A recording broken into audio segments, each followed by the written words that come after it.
कुसुम सरोवर गोवर्धन गिरिराज जी में गए, वहां कीर्तन किया, क्योंकि जब कीर्तन करते हैं तो प्रभु की उत्सव मूर्ति प्रकट होती है, और वो उत्सव मूर्ति उद्धव जी है। ठीक है ना, ध्यान दीजिएगा। राजा परीक्षित भी बैठे और कथा सुनने के लिए वज्रनाभ भी बैठे, और कथा सुना कौन रहे? उद्धव जी कथा सुना रहे। किंतु उस समय राजा परीक्षित को संदेश मिला कि महाराज लौट आओ, राज पर संकट है, आपको ही संभालना है।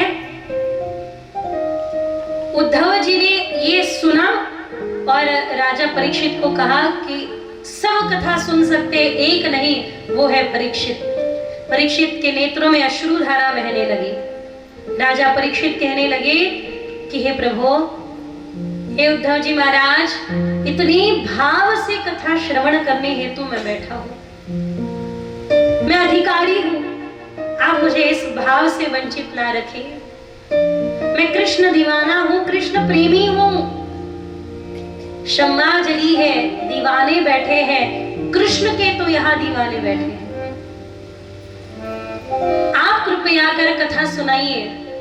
कथा तो सुनाएंगे, पर महाराज आपको अभी दायित्व है, और सबसे पहला आपका जो राजधर्म है उसका निर्वहन करिए।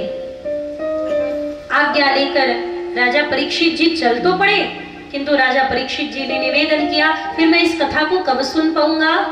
उद्धव जी ने कहा कि चिंता मत करिएगा, इसी कथा को सुनकर आपका उद्धार होगा। इसलिए राजा परीक्षित ने अंतिम समय में कथा ही सुनी, भागवत कथा ही सुनी।